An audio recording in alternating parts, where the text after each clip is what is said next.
Things Policy, a daily podcast supported by Pragati, a flagship media initiative of the Takshashila Institution. We're a bunch of policy nerds based in Bengaluru, and we like to bring a fresh perspective to Indian affairs and an Indian perspective to global affairs. So grab a cup of coffee, sit back, and join us for today's chat. Hello and welcome to another episode of All Things Policy. I'm your host Shrikrishna Upadhyaya, and my guest on the show today is Sachin Kalbag. Sachin, welcome to ATP. Thank you so much, Shri. So before we jump into today's discussion, I would like to highlight some statistics. Global suicide rate was 9 per population of 100,000 in 2019. In India, however, the suicide rate has actually increased in the last 4 years from 10.2 to 11.3 per 100,000 population. Globally, suicide is the fourth leading cause of death among 15 to 29-year-olds, which is after road accidents, tuberculosis, and interpersonal violence. However, in India, it is the first leading cause of death among 15 to 29-year-olds. 1 in 3 women and 1 in 4 women in the age of 15 to 29 today die of suicides in India. 65% of suicides are in the age group of 18 to 45 years. And 71% of suicides are by men, while 29% are by women. And these statistics are for 2020. Here's a couple more. Over 80% of those who die by suicide are educated, and a little over 60% of them earn less than rupees 1 lakh per annum. When we talk of the methods of suicide, hanging is the most preferred method, used by around 57%, followed by poisoning, which is in 25% of the cases. What are the causes behind suicides? Family problems account for around 34%, illnesses around 18%, substance abuse 6%, and in 10% of the cases, the reason was not known. With this backdrop in mind, I have with me Sachin Kalbag today to discuss the new policy on suicides called the National Suicide Prevention Strategy, which was released by the Ministry of Health and Family Welfare last month. So without further ado, Sachin, I would like to bring you in here and ask you, what is your sort of high-level take on this new strategy released by the government? It's a great follow-up to important documents, Shri. One was the 2014 document on the National Mental Health Care Program, and the 2017, the National Mental Health Care Act, which became law in 2018. These two documents are important because, apart from the Right to Information Act and the Right to Education Act, I think this is one of the these are the three most, landmark pieces of either legislation or policy that India has seen in the last decade and a half. The National Suicide Prevention Strategy, like I said, because it's a follow-up to already existing documents, it takes some of the work forward. Also, it places a lot of importance on a multi-sectoral approach. There's a lot of importance on accountability. There's a lot of importance on, whose responsibility is what. And because this is already defined very well in the strategy document, because the roles are very well defined, I'm assuming that the implementation is now the key. The National Mental Health Care Act, because it was such a landmark document and many of the states adopted it pretty quickly, the effect has already been seen on the ground in many states that have adopted it. One of the key recommendations and the key legislations of the law that passed in 2017-2018 was the decriminalization of suicide in the Mental Health Care Act. And that itself reduced a lot of stigma, a lot of legislation, a lot of criminal act jurisprudence against people who attempted suicide, and it rather looked at what the causes are, and people, mental health professionals, activists, NGOs try to look at how to mitigate those causes. The National Suicide Prevention Strategy of 2022, November 2022, actually takes that one step forward in looking at how to actually reduce the number of suicides across the country. In that sense, I think it's again a landmark document. Right. I do feel from whatever you said, I gather that, we have come far away from viewing suicide as a criminal activity and something which is immoral and condemned upon, and shifting towards a more reasonable approach, which is looking at suicide through the lens of societal problem, through this lens of mental health and so on. And this has, of course, been reflected in the Mental Health Care Act, like you rightly pointed out. And today, suicide is viewed as a public health concern because this document has been released by the Ministry of Health and Family Welfare, right? So, could you elaborate a little bit more on how this aspect of suicide being treated as a public health concern is reflected in this new strategy document? Because earlier suicide was an immediate police case, or attempted suicide was an immediate police case, doctors and mental health professionals came into the picture much, much later.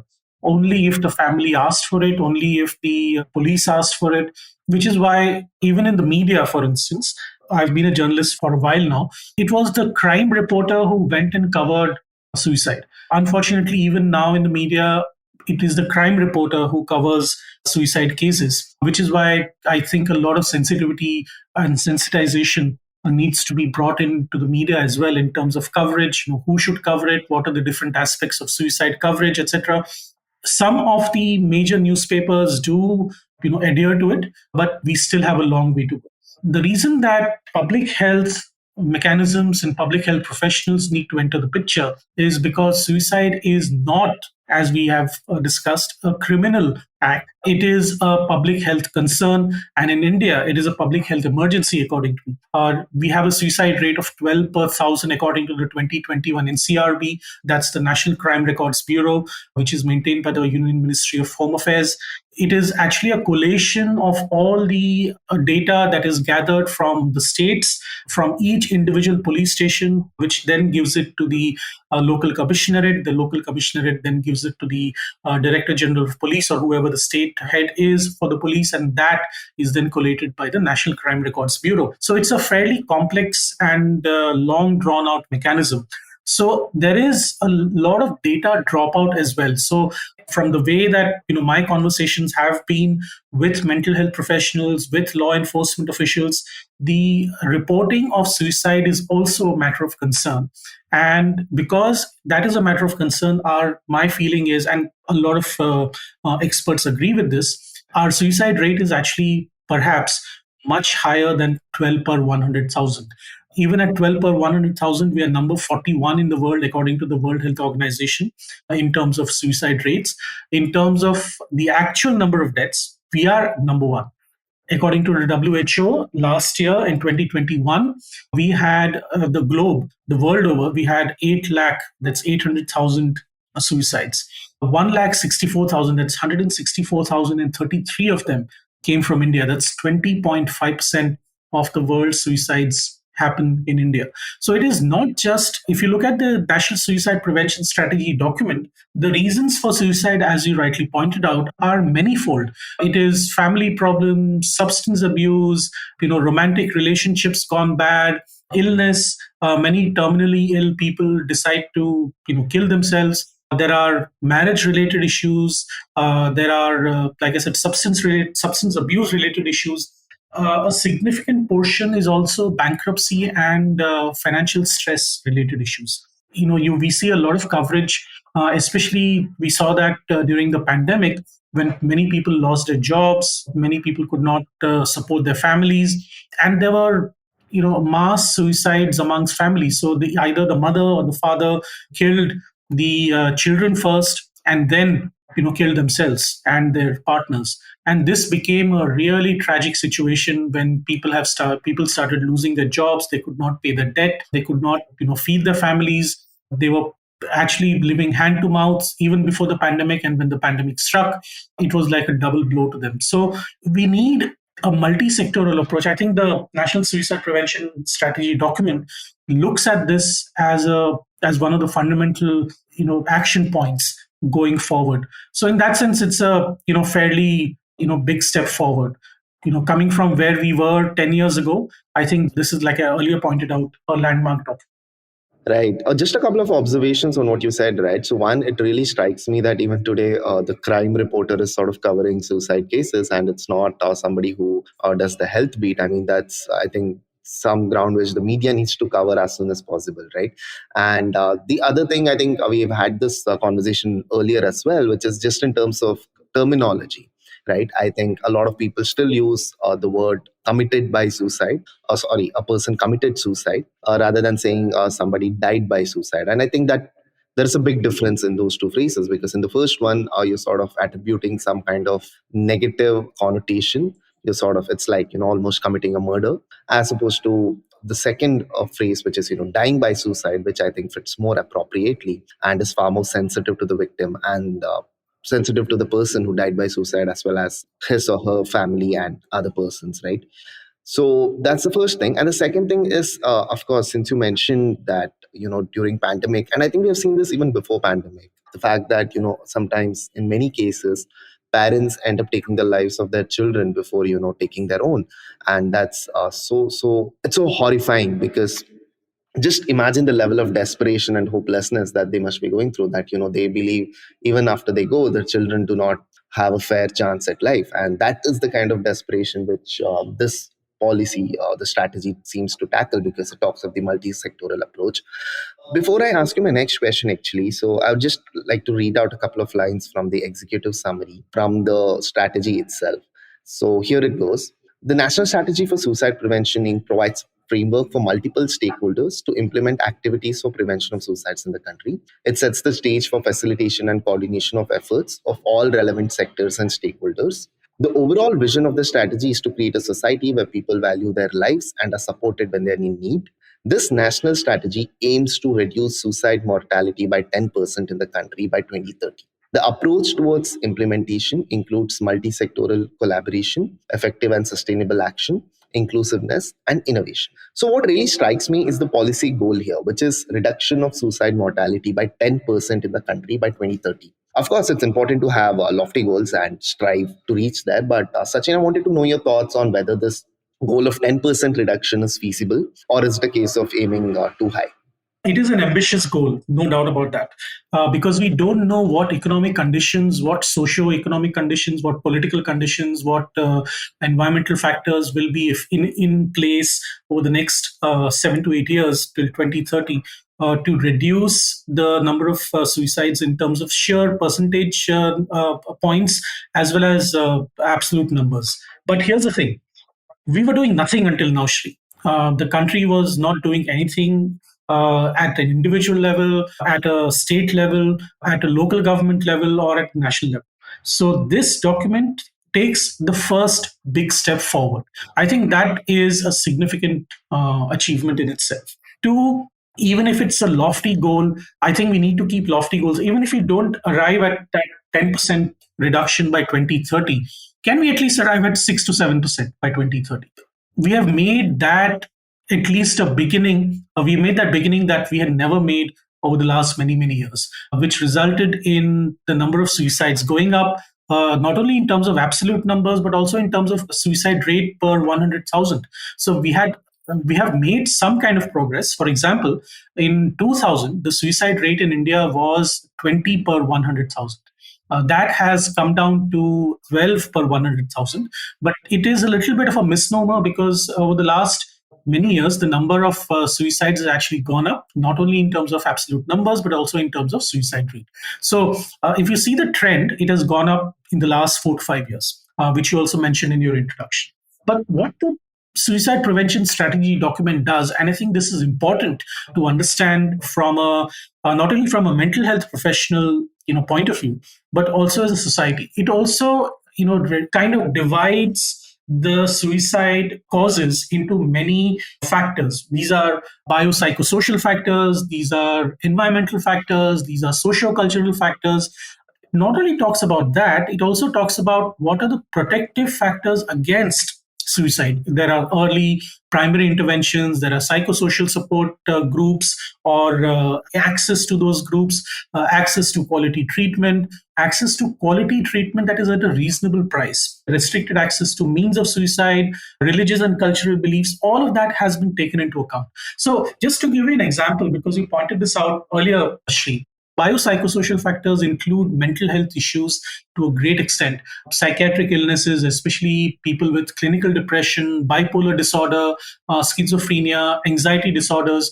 All of them need to be professionally identified and treated. And the other factors being environmental factors such as job loss, financial stress, whatever debt you may have as a person or as a family, relationship loss, you may lose your partner, and because of which you not only grieve, but we've seen a lot of people, falling, becoming vulnerable to psychiatric illnesses because of a loss of a partner. Domestic violence is another huge issue in India, and we saw that even during the pandemic. I mean, even otherwise, domestic violence is major cause of concern in India. But during the pandemic, what happened was this just the pandemic actually became a force multiplier in terms of the number of cases that went up tremendously because of people staying at home, and there were psychological problems that many people faced, either due to conflict within the family, or because of job loss. There were conflicts in terms of how to fend for the family, how to feed the children, etc. So that became a major cause of concern. There are also social cultural factors. Because of stigma, people refuse to go to a mental health professional either in a private space or in a public hospital. If you go to any public hospital which has a psychiatric OPD, you'll find that there is a queue which has a long queue, 40, 50 people sitting there. The psychiatric professional, the mental health professional does not have time for each of the patients. So he or she also looks at the whole process very cursorily, because he also she also needs to complete the list of patients for that particular day. And because of that stigma, that I should not go and stand next to a person and be seen as a mental health patient, that causes a lot of people to not go. So even there, we have experienced, and if you speak to any mental health professional, she or he will tell you that there is underreporting even there, because people just don't go. They just live with their problems without identifying what those issues are, and that eventually leads to lack of support, and eventually leads to, in extreme cases, killing oneself. Death by suicide has become very common, with people who have mental health issues, even not only in rural areas but also in urban areas. So these are some of the factors rather, that the prevention strategy document has taken into account, and based on that, we look at other factors that may result in mitigation of the numbers. So while you're right that it's a lofty goal by 2030, because we have identified the factors, and because we have identified what are the protective factors against suicide, and then the document also goes through a long list of calls to action and places responsibility and accountability with each of the sectoral stakeholders, it might become that this now is a process that is done at the local and the state level with a great degree of accountability towards the union ministry. So if all of this is implemented really well over the next 7 to 8 years, I don't think we should focus on just a 10% reduction in numbers. I think a significant reduction in numbers, even if we reach 5, 6, 7%, will be a great step forward, because we would have saved those many lives in the next 8 years. Yeah, that's a fair assessment, Sachin, and I'm broadly with you on that. Closer we get to the 10% mark, it's beneficial for us, for our society, for our country, and for so many people, and the lives that could have been saved, right? Anyway, let's take a short break now, and we'll come back with more on this topic. Sure.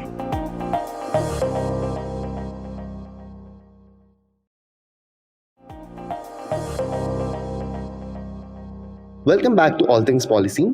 I'm in discussion with Sachin on the National Suicide Prevention Strategy released by the Union Ministry for Health and Family Welfare last month.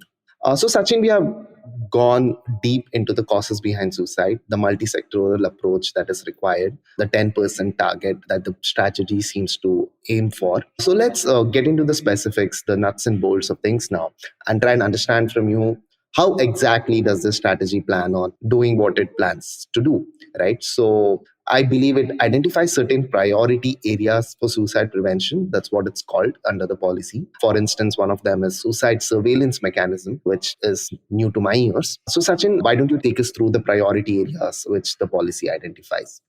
Suicide surveillance is a huge area of debate for a lot of people, but I think mental health professionals are fairly familiar with suicide prevention mechanisms that need to be put in place. One, I think the first priority area should be about identifying the vulnerable populations within our large, diversified, cultural, religious, caste-based systems that we have. So in that sense, the priority areas will be about enhancing what the surveillance mechanisms are. The second part is how do we give better access to mental health treatment at a very reasonable rate to people that do not have access at present. Can we reduce easy access to suicide modes? Can we strengthen health systems for suicide prevention? Can we do sensitization through the media? And because I was part of the media for a long time, I have worked very closely with mental health professionals over the last 6 to 7 years. We've held workshops at the press clubs in Mumbai, Delhi, etc. I think there was one in Bangalore as well. We need to look at also suicide surveillance mechanisms. How are those things interrelated? I'll just go through in a little bit of detail there. And they're also connected to each other because each of them depends on the other. If you reduce easy access to suicide modes, it also gives, delays a person's thought process. Even if that person is not a mental health patient, it delays the person's thought process towards suicide. But also, let's look at it this way. Let's look at a specific case of farmer suicides in India, which is a matter of deep concern in certain areas of droughted regions in, let's say, Maharashtra, Odisha, Madhya Pradesh, parts of Uttar Pradesh, Gujarat, etc. Now, when I started studying the farmer suicides in Vidarbha, Marathwada, and central Maharashtra in India, in central Maharashtra, especially in the Beed region, Beed district, where a lot of farmer suicides take place, this is what we found. We found that the access to formal financing is almost zero for all these farmers because they tend to take money from their family members or tend to take money from unscrupulous moneylenders. The rates of interest are very, very high. And if you take money from moneylenders, they're going to get back at you with violent means at most times to get that money back, which means that the farmer, is unable to protect himself and protect his family. I'm saying his very specifically because almost 100% of farmer suicides are male suicides in those regions.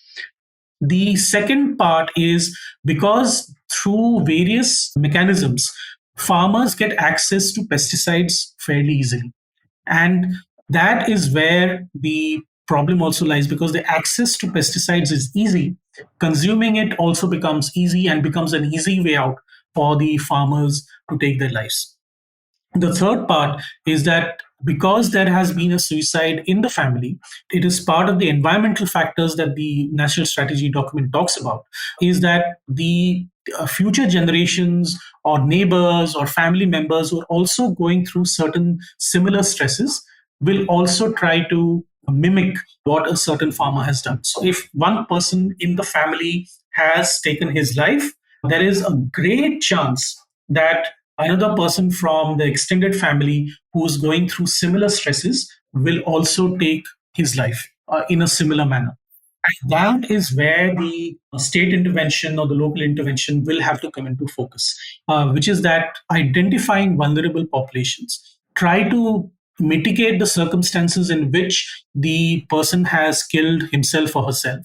And what can we do as a long-term support mechanism, not only for the person who's tried to kill himself, but also for the family? For example, can the children of the family be part of the midday meal scheme? So at least that person does not have to worry about feeding his children. So that is one part. Can we look at getting greater and greater access to banking systems at a low interest rate for these farming professionals? That is another part. The third part is, can we look at Manrega schemes going deeper and deeper into our ecosystem so that even the wife who has no access to jobs or professional career or otherwise, can that person also be given jobs at the local level so that that person does not have to migrate to the city and feel even more vulnerable and wretched? So all of these factors are prevalent in central Maharashtra, Vidarbha, Marathwada, etc. All those factors have been taken into account in the suicide prevention strategy document. Now, it is okay to write about it, but I think the key will lie in the implementation. And which is why I keep going back to the multi-sectoral approach. It is not just a mental health professional's responsibility to look at identifying these vulnerable populations. It is also the responsibility of the state, and by here I mean the capital S state, to look at creating mechanisms where the person who's going through a lot of financial stress has access to a formal banking system, has access to education, has access to food, maybe a ration or whatever it is, and that will hopefully create those mitigating circumstances for reducing our suicide numbers. And that is where I think the priority area for all of the stakeholders involved should lie. That is creating coordination committees, or even if it's not a coordination committee, just let people create those systems so that farmers don't kill themselves. And this is just one example. The other example is substance abuse. Now, in substance abuse, again, let's take the urban phenomenon of substance abuse. The substance abuse is rife in India's rural areas, but I've done some study of substance abuse in urban areas, and this is where the multi-sectoral approach again will work. We have rehab systems, yes. We have, in a sense, we don't have as many rehab systems as is prevalent in Europe or Southeast Asia or America, but we do have rehab systems in our urban centers. But the problem really happens at the school level or at the college level. So first point of intervention will be parents and teachers of substance abuse. The second point of intervention will be mental health professionals who are substance abuse experts and who can possibly intervene once the school or the college creates a mechanism where it can alert a mental health professional, get the counselor to come to the premises and speak to children about it. Not only speak to children about it, but also talk about the consequences, legal or otherwise, about substance abuse. And then create a mechanism for support for all of them. We may not be able to save all the lives, stream. Let us be very, very realistic. But the fact is that unless we do all of this, I don't think we can look at reducing the number of suicides amongst people who are abusing drugs or alcohol. Alcoholism is prevalent even in rural areas where cheap alcohol, and we've seen this, these kind of deaths happen from, spurious liquor across the country, and these cases regularly come up. Why should the state not intervene in these matters? So again, by state I mean here the capital S. When you have this kind of multi-sectoral approach to substance abuse, to farmer suicides, you've already identified two vulnerable populations who can do with a great deal of intervention at an early stage. There are cases where you can't identify a vulnerable population member. For example, if you lose a partner, you fail in a romantic relationship, you just can't identify that. I mean, it's difficult to do that, and there it is the family which has to support the person much stronger than any other mechanism of the state. But in various vulnerable populations, I think it is fairly possible at an early stage to intervene and ensure that that person does not move on the path to killing himself or herself. So all these mechanisms are fairly easy to implement, provided there is political will, social will, cultural will, and religious will, because a lot of stigma has been attached to mental health issues, to substance abuse, all of that. And again, here substance abuse immediately brings law enforcement into the picture, which is why families kind of tend to push it under the carpet. And that is where the problem also lies, where because you don't intervene at an early stage, it becomes very, very difficult to intervene at a later stage, where the person has already become so dependent on the drug or the alcohol that it becomes almost impossible to bring her or him back from that stage. Which is why the family, the school, the colleges, and the counselors are so important at an early stage out here. So I just gave you two examples of how early stage intervention and a multi-sectoral approach of identifying vulnerable populations and creating mitigating circumstances under which they can be counseled at an early stage so that they don't take the extreme step. Similarly, the strategy document also looks at all these priority areas and creates those key stakeholders and creates a temporal mechanism for them to follow. So there is identifying of the action, there is identifying of the people or the institutions that are involved in doing that, and then there is this responsibility, the accountability, and the time frame under which this needs to be accomplished. In that sense, I think it's a fairly good document. But like I said, priority areas need to be focused on, and these are just two, like farmer suicides and substance abuse, people who abuse substances, two of the most vulnerable populations that we have. The third one is, of course, student suicide, which is rarely talked about unless there is media coverage about it, because during exams we've seen that students who fail, under whom they're already under a lot of stress, but if they fail the exam, then there have been cases where students have killed themselves. There are a lot of deaths by suicide around the time of results of exams. The Tamil Nadu government, for instance, did something and experimented with this. They said that instead of having a very stressful, annual exams, can we break those exams into many, break that, scrutiny of students into many different parts, and look at aggregating those numbers and reducing the stress overall. And it helped. There has been data to prove that these kind of interventions actually help in reducing the stress among students. So these are just three of the vulnerable populations that we can talk about, Sri. But there are many others for whom it will be difficult to not only identify but also intervene at an early stage. But because we have identified these two or three vulnerable populations early, can we at least start working on those so that we can reduce the taking of the extreme step, at least at those levels? Yeah, thanks, Sachin, for that detailed explanation. So, I have a couple of questions for you and I'll shoot them at you. So, the first one is I want to pick on the fact that the strategy places a lot of emphasis on the methods of suicide, right? But for me, it appears as a misplaced concern and like the efforts are going to be misdirected because for example it talks of non-poisonous pesticides and fertilizers as one of the means of tackling the problem of farmer suicides, but in any case I feel none of this was warranted at all because the policy was doing fairly well without trying to restrict access to the means of suicide simply because it's a too difficult a job to be done. For instance, around more than like at the beginning I mentioned, more than half of the suicides are by hanging. So I don't foresee the strategy trying to sort of curb the access to fans, ceiling fans, and ropes, right? Like it's just impractical. And a person, of course, a multi-sectoral approach is what is needed, but this whole emphasis on the means or methods of doing the act itself seems a bit unjustified to me. So, what are your comments on this? You're right. It will be difficult to monitor each and every mode of killing oneself. It is practically impossible. I think what the strategy document looks at is, for somebody who is involved in that particular sector, let's take the pesticides issue, for instance.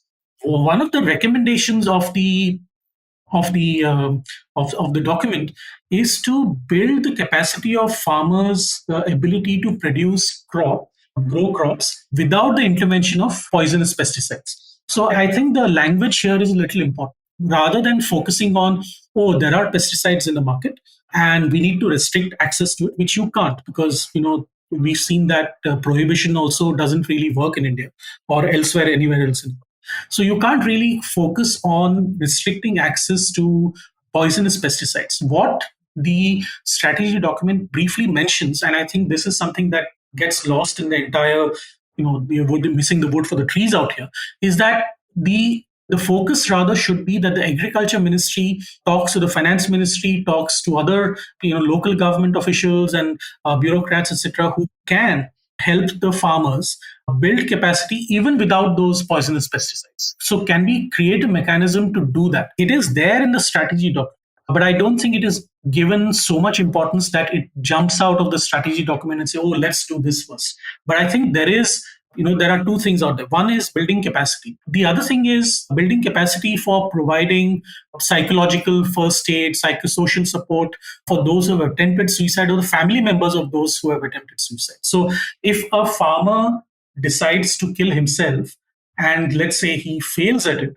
then what is the psychological trauma that he and the family are going through?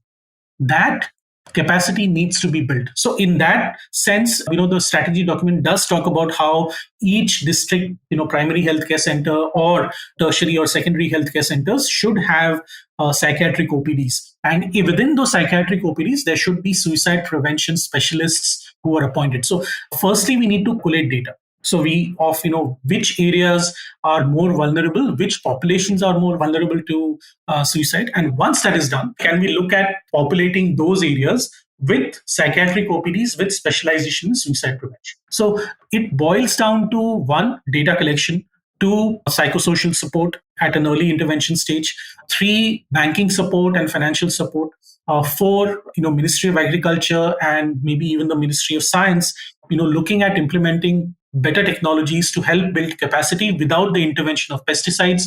So when you get all of this, the pesticides issue or access to pesticides issue becomes a secondary point, and the ecosystem in which the farmer is able to grow more crops or grow crops more efficiently, let us put it that way, becomes more important.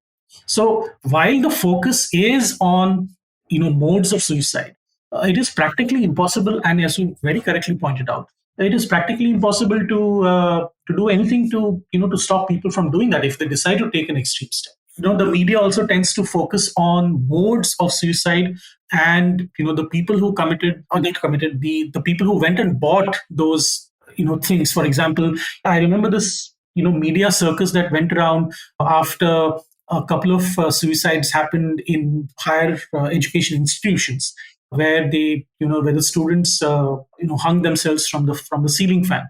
And there was this actress who went on a television press conference binge saying that we should all ban fans from all hostels.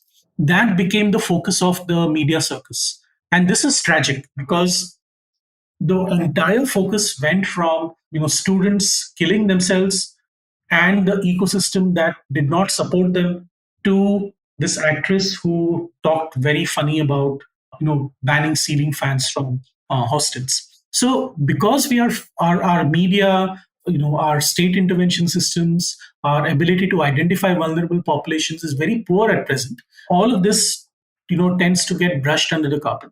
Whereas, like I pointed out, pesticides issue is not an isolated issue.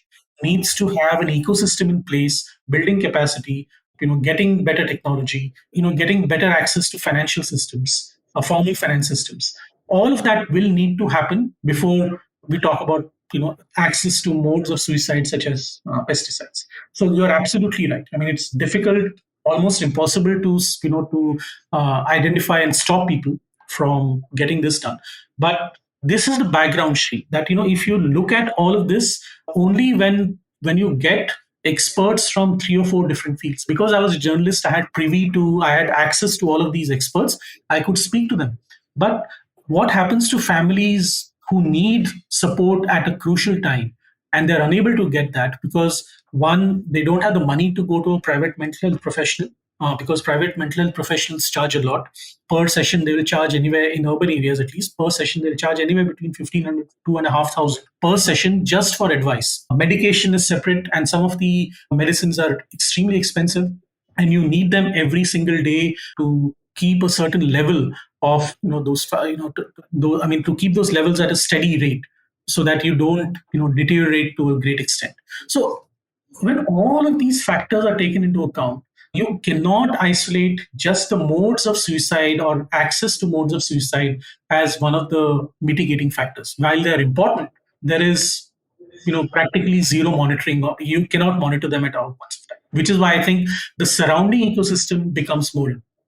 Right. My second question was something which I think you already touched upon about how this policy, the strategy talks of the primary health centers having psychiatric OPDs and so on. So my question was a little broader than that, which is, we understand that health is a state subject in India, and ultimately the groundwork and the heavy lifting, even with respect to this strategy, has to be done by the state authorities and the municipal and rural authorities. So I wanted to understand, how does this strategy take into account our federal structure? Does it identify the right persons at every level? Does it fix responsibility and accountability?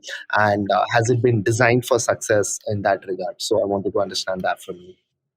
Okay, there is a practical problem here Shri. One is that we do not have enough mental health professionals in the first place. In 2020, 2021, the total number of psychiatrists, registered psychiatrists in India who are practicing was only 9,000, thereabouts, give or take 10%. With this kind of numbers, it is practically impossible to have nationwide coverage in terms of psychiatric OPDs. It is practically impossible. Let's remove that thing from our thing, right? I mean, from our radar, right? That you cannot do this with only 9,000 people in the entire country. For a country of 1.4 billion people, 140 crore people cannot be treated by 9,000 psychiatrists. A significant proportion of that 9,000 is in urban centers, because that is where it is more financially rewarding to be. So mental health professionals largely operate in urban centers. Most of them are in private practice. So with given all these circumstances, the focus also should be on how medical education, and how in within medical education you need to have better access, better training, greater awareness amongst MBBS doctors who can then go and specialize in as an MD psychiatry, etc. So that sensitization, that awareness needs to happen at the college level.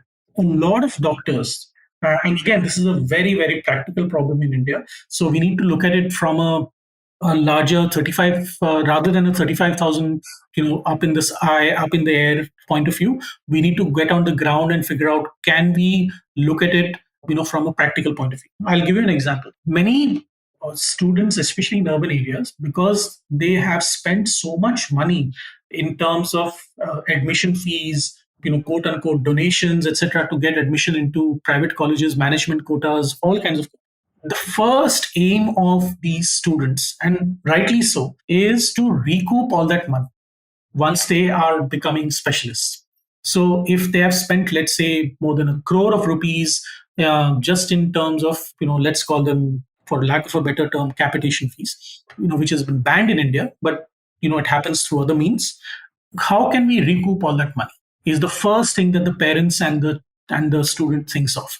So again, quote unquote lucrative specializations such as orthopedics, neurosurgery, cardiac surgery, diabetology, all of that, because those are the areas where the doctors tend to recoup the money much quicker. The specializations happen in those areas much at a much greater rate. So the problem also lies at that. So if you have in 2020 we had less than one psychiatrist for 100,000 people in India, and this is a sad reality. So there is no way, Shri, that in the next 10 years we can crew every district health center with a psychiatric OPD. It is just not possible given the number of psychiatrists that we have available at this point of time. So the other option is, can we use technology? Can telemedicine help? So with the proliferation of 5G technology, can we have health services reach rural areas without the intervention, without the need of a physical person or a person to be physically present at all these psychiatric OPDs?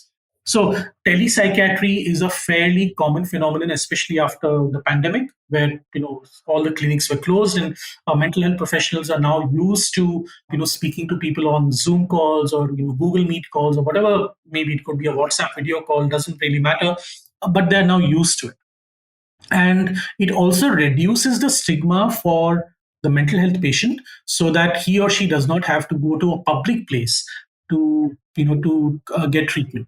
So for the lack of psychiatrists, we can now go into we can use technology efficiently to ensure that telepsychiatry, telemedicine helps in the rural areas.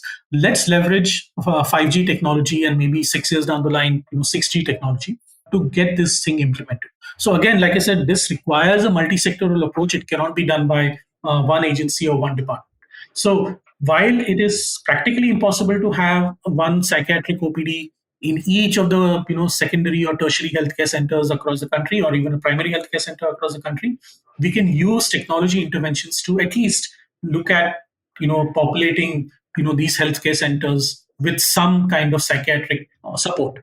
So while some of the things are lofty and we feel that it is not practically possible in terms of physically doing it, leveraging technology will go a long way in doing it. But it is true that right now we have only anywhere between 9,000 to 9,500 psychiatrists for a country of 1.4 billion people. It is just not, it's an emergency, Shri, and there is no other word for it. Yeah. Thank you, Sachin, for going through this national suicide prevention strategy in such great detail with me. Personally speaking, I feel if we achieve the bare minimum, which is, creating more awareness about suicide, the reasons behind it, the kind of people who are vulnerable to it, etc. And the bare minimum removal of the stigma that is attached to it, the criminality stigma, the social stigma which is attached to it, will go a long way in mitigating the problem, this emergency, as you rightly put, which our country faces today. Thank you, Sachin, for joining me on this show today. Thank you so much, Shri. Always a pleasure.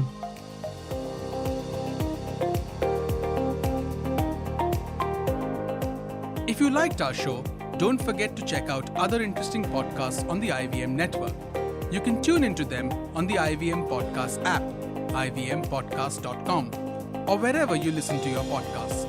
You can also follow IVM on social media. The handle is @IVM Podcasts on Twitter, Facebook, and Instagram. And hey, if you'd like to dive into Takshashila's research on technology, strategy, and economic affairs, check us out at our Twitter handle @Takshashila INST or our website takshashila.org.in.